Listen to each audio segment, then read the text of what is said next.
পরিষ্কার হয়ে গিয়েছিল তার বডি ল্যাঙ্গুয়েজে, তার বক্তব্যে। আজকে বলেছিলেন আজকে তার শেষ এজলাস। আজকে সেই শেষ এজলাসে কিছু মিনিট তিনি থাকলেন এবং তিনি যে অনড় সে কথাও বুঝিয়ে দিলেন বিচারপতি অভিজিৎ গঙ্গোপাধ্যায়।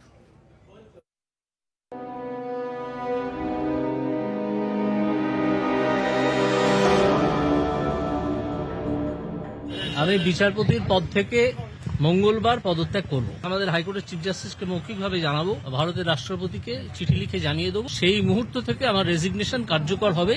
এটাই কনস্টিটিউশন এবং কনস্টিটিউশন লয়ের প্রভিশন।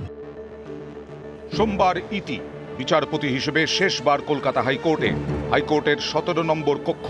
এটাই বিচারপতি অভিজিৎ গঙ্গোপাধ্যায়ের এজলাস। এদিন দুপুরের দিকেই এজলাস ছাড়েন বিচারপতি গঙ্গোপাধ্যায়। প্রতিবারের মতো শেষ দিনেও চেয়ার ছেড়ে সকলের উদ্দেশ্যে নমস্কার করেন। তারপর আদালত কক্ষে উপস্থিত প্রত্যেকের উদ্দেশ্যে হাত নাড়তে নাড়তে এজলাস ছাড়েন। আইনজীবীদের পক্ষ থেকে কমলেশ ভট্টাচার্য বলেন, আমাদের জন্য এটা কালো দিন। দয়া করে ইস্তফার সিদ্ধান্ত পুনর্বিবেচনা করুন। আপনার মেয়াদ সম্পূর্ণ করে যান। জবাবে বিচারপতি অভিজিৎ গঙ্গোপাধ্যায় বলেন, আমি অন্য কিছু করার সিদ্ধান্ত নিয়েছি। আমি মনে করি এখানে আমার কাজ সম্পূর্ণ করেছি। হাইকোর্টের বারান্দায় আমার 29-30 বছর। আপনাদের সঙ্গে নিশ্চয়ই যোগাযোগ থাকবে। আদালত কক্ষে থাকা এক মহিলা কাঁদতে কাঁদতে বিচারপতিকে বলেন, আপনার 17 নম্বর আদালত কক্ষ আমাদের কাছে মন্দির। আপনি ছেড়ে যাবেন না। তাকে বিচারপতি গঙ্গোপাধ্যায় বলেন, আমাকে যেতেই হবে। অন্য কোনো জজ সাহেব এসে ঠিক করবেন।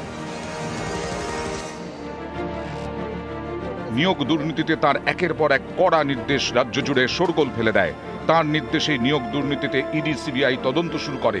আশার আলো দেখতে শুরু করেন আন্দোলনকারী চাকরি প্রার্থীরা।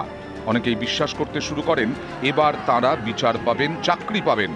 আমাদের নিয়োগ চাই। সেই বিচারপতি অভিজিৎ গঙ্গোপাধ্যায়েরই মঙ্গলবার ইস্তফা। এতে অনেক চাকরি প্রার্থী হতাশ।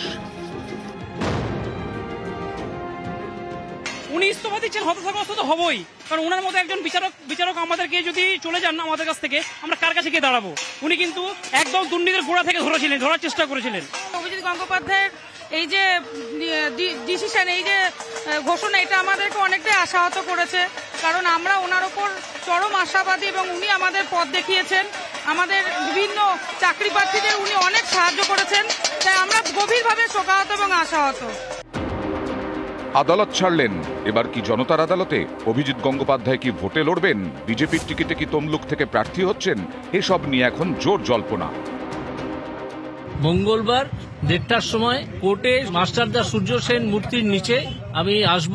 আপনাদের সব প্রশ্নের উত্তর সেদিন দেব। নিউজ 18 বাংলা।